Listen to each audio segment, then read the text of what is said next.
It is with great pleasure and my privilege to welcome the presenter of our webinar today, Dr. Jessica Madden. Dr. Madden is a board-certified neonatologist, pediatrician, and lactation consultant who is passionate about breastfeeding medicine, perinatal mental disorders, fourth trimester mother-baby care, and the neurodevelopmental follow-up of premature babies.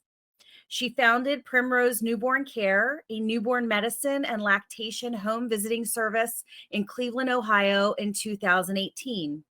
Her services include newborn and infant well baby visits in the home setting, telemedicine, lactation and breastfeeding consultations, jaundice checks, holistic infant feeding consultations, NICU second opinions, in-home NICU follow-up visits, postpartum mental health support, and house calls for minor pediatric illnesses. Dr. Madden is an assistant professor of pediatrics at the Case Western Reserve University School of Medicine in the Division of Neonatology at Rainbow Babies and Children's Hospital, and is currently on the executive board of the Center for Fourth Trimester Care, serving as the advocacy co-chair. She is passionate about discussing neonatology, breastfeeding medicine, and the fourth trimester care via writing, public speaking, and acting as a consultant for patients' families, nonprofit organizations, industry, and other practitioners. So with no further ado, I would like to hand over to Dr. Madden for today's presentation. Thanks, Dr. Madden. Okay, thank you so much, Kim. It's an honor to be here today. And as Kim mentioned, I will be walking all of us through highlights of the brand new American Academy of Pediatrics guidelines for the treatment of neonatal jaundice. It's important always to just to remember what hyperbilirubinemia is and why newborns are more predisposed to this. So essentially, bilirubin is formed in all of our bodies from the normal breakdown of our red blood cells. They're continually recycled and we make new blood cells in our bone marrow, but our bodies have to be able to excrete and get rid of our old red blood cells from our body. And so essentially, jaundice is when there's a buildup of these red blood cell breakdown products in the body, or bilirubin. It's very common in newborns, depends on what statistics you use, but overall, about 80% of newborns will develop some degree of jaundice, which is a bilirubin level greater than or equal to 5 milligrams per deciliter. And phototherapy is the mainstay of jaundice treatment. There are 3 main reasons why newborns develop jaundice. The first is that they are born with an excessive number of red blood cells from placental blood flow in utero. The second is that the liver is the organ of the body that really helps to metabolize and get rid of bilirubin. And newborns' livers are not fully developed or functioning until they're a couple weeks old. And the third is that another way that babies' bodies get rid of bilirubin is through the gastrointestinal tract and specifically through stooling. So the more that they stool, the more they're able to get rid of their bilirubin load. However, in the early days of life, many newborns aren't eating very much yet. So because of that, there's a delay in their ability to get rid of bilirubin through the intestinal tract. And this is just an overview. It's a schematic of the chemical structure of bilirubin. And again, walking through here, just the pathway is that when red blood cells are broken down by our body, there's a series of chemical reactions that lead to unconjugated bilirubin. This is the type of bilirubin that we're discussing in newborn hyperbilirubinemia. This unconjugated bilirubin is then, as we discussed, is metabolized in the liver and is excreted from our body as conjugated bilirubin. Conjugated bilirubin is water soluble because the liver, there's an addition through this pathway of extra hydrogen bonds to the bilirubin molecule.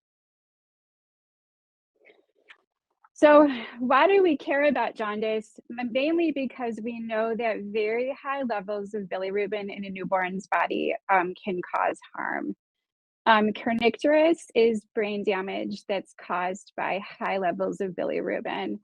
They can cross the blood-brain barrier and lead to staining and damage in a specific area of the brain called the basal ganglia. This problem is associated with multiple lifelong um, morbidities, including cerebral palsy, deafness, hypotonia, problems with vision, dental enamel defects, and intellectual disability. We do know from decades of research that the risk of kernicterus is highest if a newborn's serum bilirubin levels are greater than 25. There are two ways that we're able to measure bilirubin.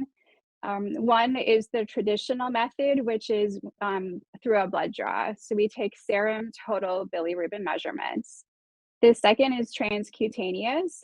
This is the ability using specific devices to be able to measure newborns' bilirubin levels through the skin. The two main bilirubinometers currently used for transcutaneous measurements in the United States are the Draeger JM105 and the Philips BiliCheck. We know that as long as the transcutaneous bilirubin or skin measurement is less than 15 milligrams per deciliter, there is a pretty good correlation with the serum or blood level. However, in these new 2022 AAP guidelines emphasize this next statement.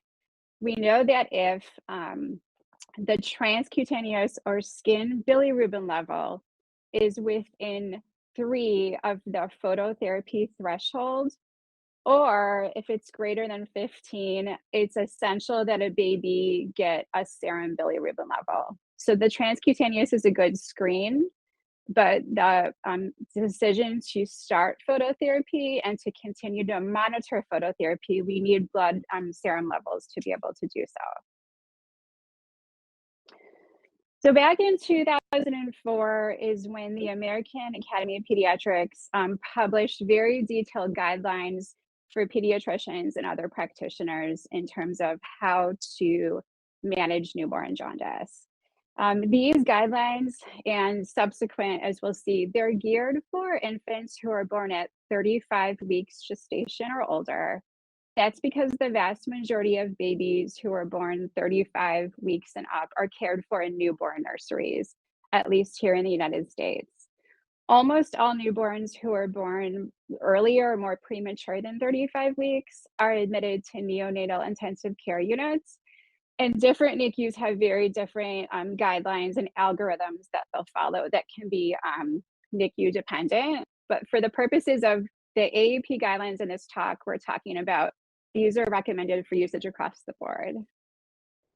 In 2009, they did start to really parse out and differentiate. There was an update to the 2004 guidelines where there was a differentiation of newborns who are at risk for high jaundice levels versus those that are at risk for both high jaundice levels and neurotoxicity or kernicterus. At this point, they recommended that all newborns be screened for jaundice before discharged home from the newborn nurseries. And then in 2022, just this past August, there was a total overhaul of these 2004 guidelines, and that's what I'll be discussing from here on out. Just to go back to 2004, this table 2 listed out all of the risk factors. The reason that I am sharing this is that they had differentiated major risk factors for severe hyperbilirubinemia versus minor risk factors versus decreased risk factors. They have since taken out, no longer are we looking at, we're basically putting all babies on equal footing at birth in terms of their risk of jaundice. We're not considering any specific populations anymore to be lower risk. They're either kind of at equal risk or they're going to be at higher risk, as we'll go into.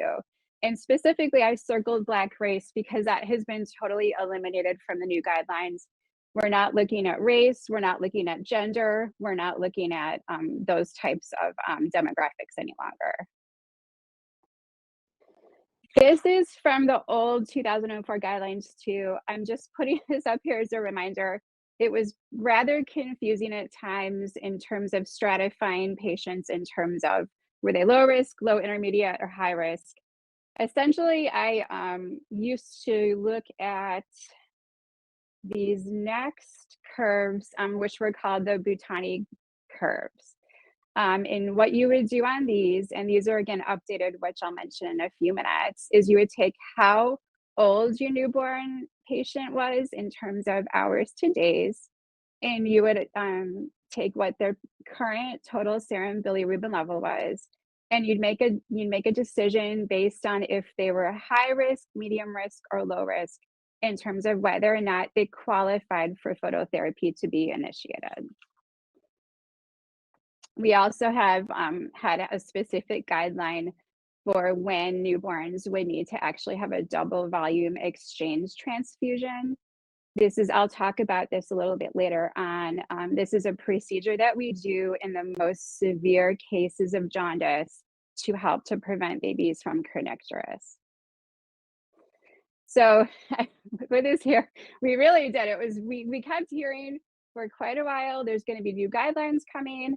And it was very, very exciting when these were published in August of 2022 to update the old guidelines.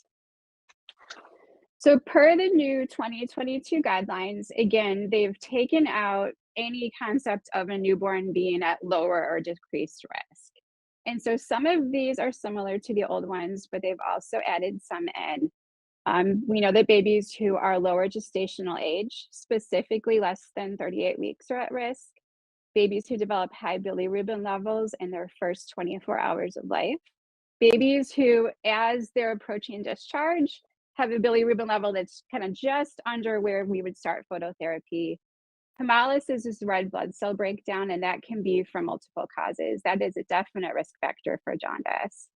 Needing phototherapy before going home, having a parent or sibling who needed phototherapy as a newborn, family history of certain inherited red blood cell disorders, exclusive breastfeeding with suboptimal intake. This is breastfeeding jaundice. Having a scalp hematoma, which is a collection of blood that is in the head that's related to the trauma of childbirth. Down syndrome. In babies who are large for gestational age, whose moms had diabetes, they're also at risk. That's typically because they're born with higher than average red blood cell counts or hematocrits. So because they have a higher hematocrit than a normal newborn, they have more of a red blood cell breakdown and they're at a higher risk of jaundice.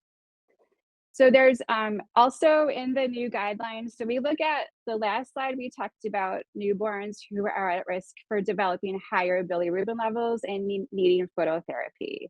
This specific group of babies with neurotoxicity risk factors are the ones at the most highest risk of developing severe jaundice, those levels above 25, at which we start to worry about the brain damage.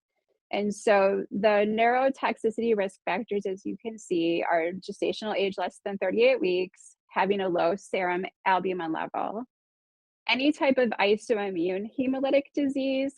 This is when babies have excessive red blood cell breakdown due to an antibody-mediated process. And I'll talk about this in a little more detail in a few minutes. Sepsis, which is an infection, and or any significant clinical instability in the previous 24 hours. So if a baby is admitted to the NICU with some respiratory distress, any issues with blood pressure, babies being born who had some hypoxia at the time of birth, that would all lump them into this category of being higher risk. I want to emphasize G6PD deficiency because, as you can see, they specifically designate this as a neurotoxicity risk factor. G6PD is one of the leading causes of dangerously high bilirubin levels in newborns. We know it's an X-linked recessive disorder. And there are certain populations in which there are a higher percentage of newborns with G6PD deficiency, including sub-Saharan Africa, Middle East, Mediterranean, Arabian Peninsula, and Southeast Asia. So overall, this condition affects a significant percentage of African American males. However, females who are carriers for this can actually also have manifestations of G6PD deficiency too.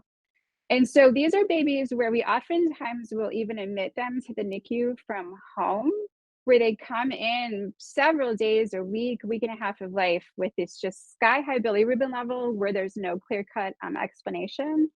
Oftentimes we find out that they do have G6PD deficiency. And then I just wanted to add that my current institution at Rainbow Babies, one of my colleagues is actually one of the world's experts in G6PD deficiency, Dr. Na. And we have universal screening of all male infants, and we are finding G6PD deficiency in much higher numbers of infants who do not belong into these specific ethnic groups than you would think.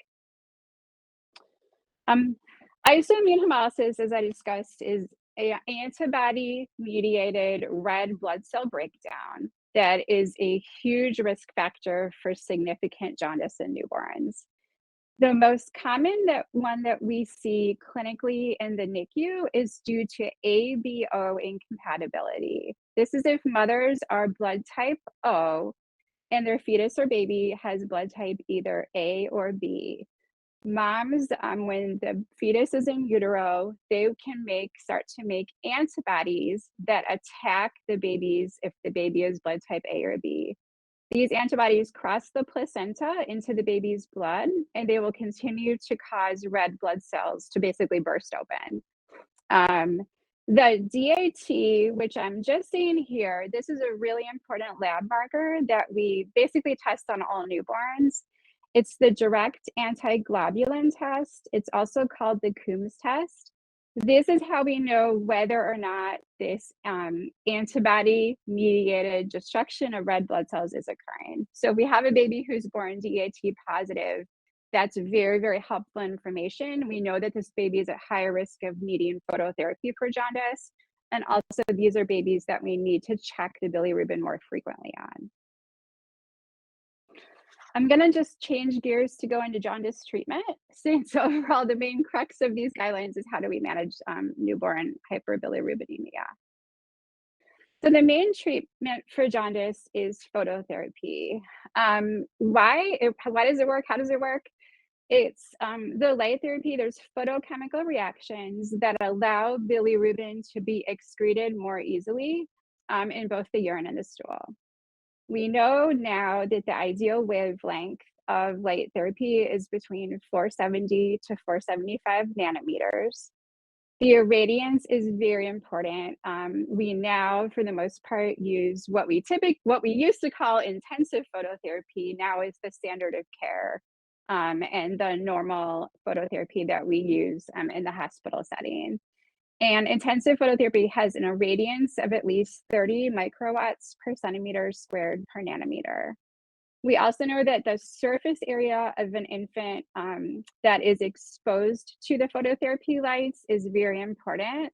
So it's optimal to have babies who are under phototherapy. Typically, we have them in a diaper. Their skin is otherwise exposed, and then we also have eye covering just to protect their eyes. So they're naked outside of a diaper and the eye covering.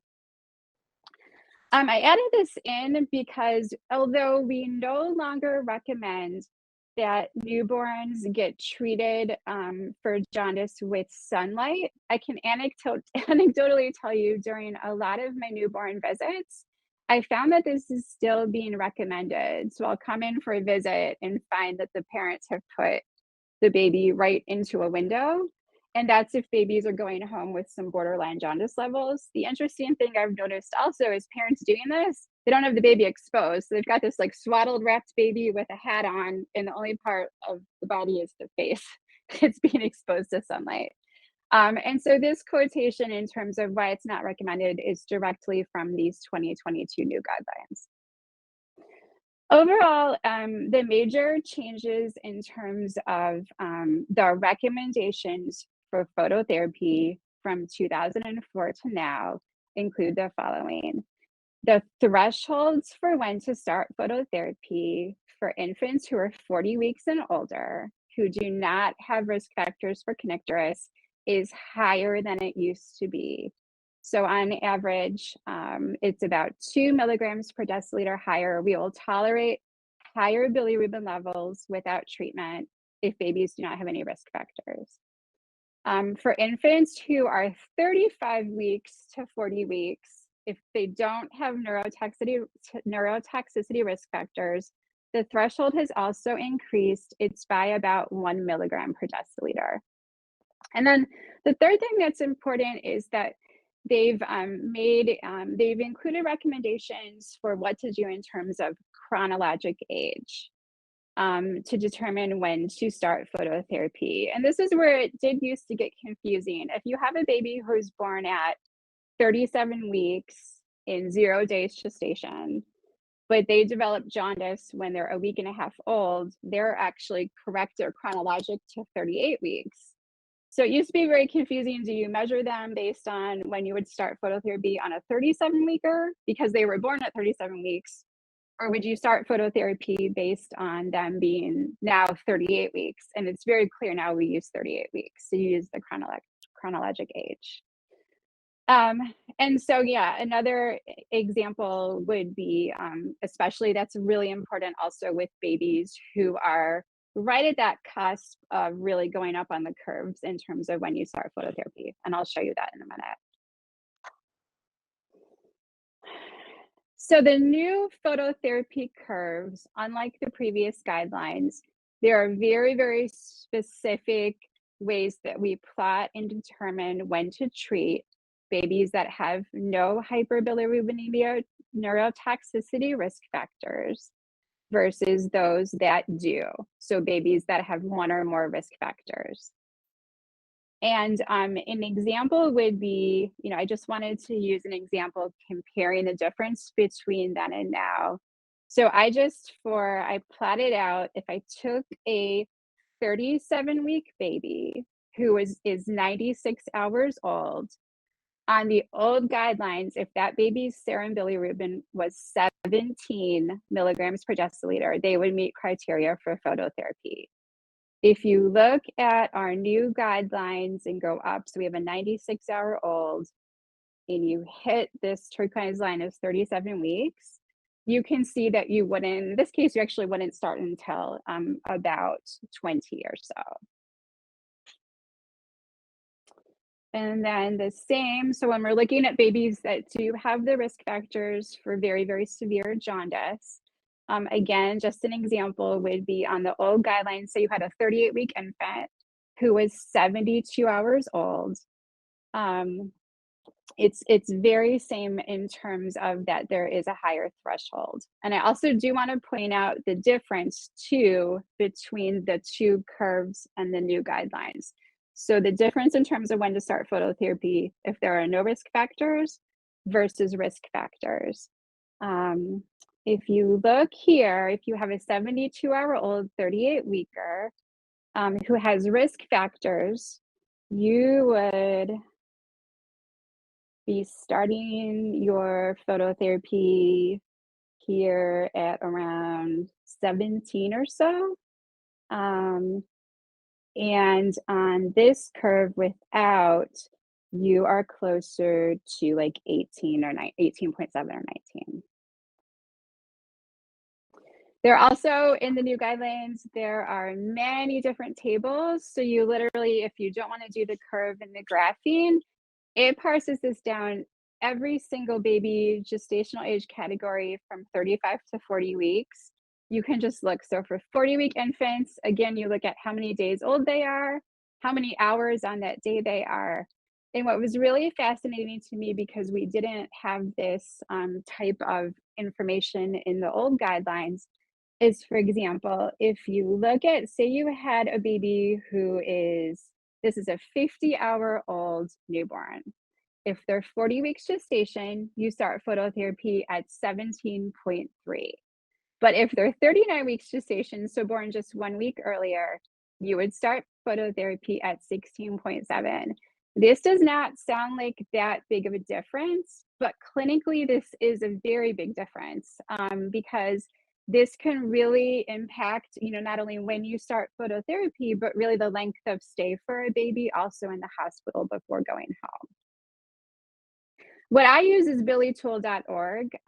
It is a lovely online application. It's a website, actually.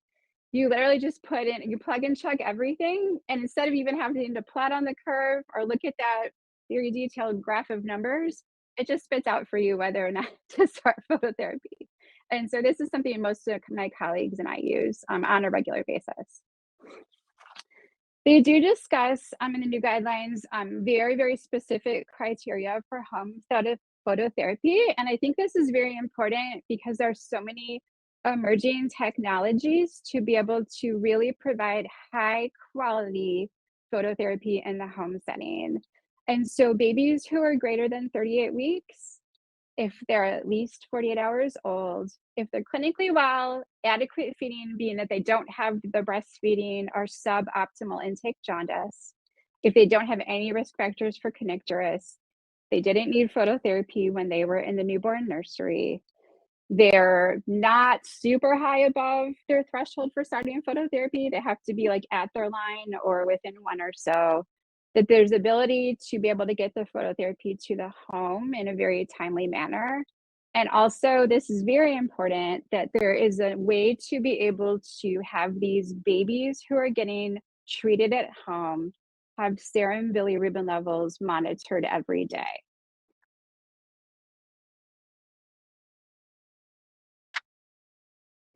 Another really important part of the new guidelines is they give a really, really nice flow chart in how we specifically should be managing babies who have jaundice due to hemolysis. I'm not going to go through the whole thing. I just want to let you know that it is in here and is very easy to follow. If you have a baby with isoimmune hemolysis or antibody-mediated hemolysis, and you're in a newborn nursery, I would very, very recommend right away that you do consult with a local NICU or neonatologist, and the AAP guidelines do reflect this. Intravenous immunoglobulin is used for treatment of hyperbilirubinemia in these babies with the isoimmune or antibody-mediated breakdown of red blood cells. So ones that have that positive DAT or Coombs test, whose bilirubin levels are really rising. The dose that we use, and this is spelled out by the AAP, is 0.5 to 1 grams per kilo over 2 hours, and you can repeat the dose 12 hours later. We typically used to view it, I say we, places where I've practiced have looked at it as a treatment without any real risk of any serious side effects. So you would give it to babies only who are at high risk for kernicterus, trying to avoid an exchange transfusion. However, they did bring up and include some research studies showing that there might actually be a link between IVIG administration and the development of necrotizing enterocolitis. This happens only in newborns, mostly preemies. It is an infection of the bowels due to a decrease in blood flow, and it can actually cause death. The reason I bring this up is that I think this helps to show us that when we have these high-risk babies, their bodies are breaking down tons of red blood cells. If we start phototherapy right away, good, solid phototherapy with an irradiance, with the body surface area that they've recommended, we won't have to use this as often. And the less that we use the IVIG, the lower risk we're going to have for potentially causing NEC, which can lead to death. And then a double volume exchange transfusion, we fortunately do not have to do this procedure very often. These are the infants that come into our NICUs who have bilirubin levels way above 25, closer to 30, or are already showing abnormal neurologic signs of possible kernicterus, where they have increased muscle tone. A lot of them are arching. they'll have a high-pitched cry. So essentially what is done in this procedure is there are central lines, there's access in a newborn to one of the major arteries, and then there's also access to one of their major veins. It's a blood transfusion where twice of the baby's total blood volume is replaced by donor blood. It's done over hours and hours. I couldn't find an actual photo on the internet of an actual real baby. This baby isn't gonna, obviously, this fake baby is gonna tolerate its exchange transfusion fine. In reality, that's associated with about a 3% mortality. And so it's something that we, again, if we're able to treat babies with the phototherapy that they need, when they need it adequately, fortunately do not have to do this procedure very often. There are very, very nice exchange transfusion thresholds spelled out in the new AAP guidelines as well. And so there are different thresholds for babies without risk factors at baseline for connectorus, and then babies who are at risk for connectorus. They also, which is really nice, is there is guidance in terms of when should babies who are discharged home from the newborn nursery who need follow-up, when should they be followed up? So when do they need a home bilirubin check? Or when should they go back into their pediatrician's office after hospital discharge to get a bilirubin check?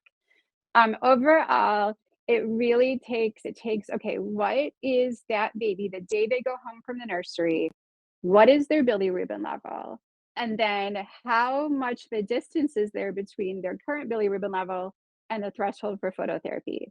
And so as you can see, if it's within 0.1 to 1.9, you need to follow up much, much quicker than if you have a baby who has, say, their bilirubin level is 5, but their threshold for phototherapy isn't, until, I don't know, 18.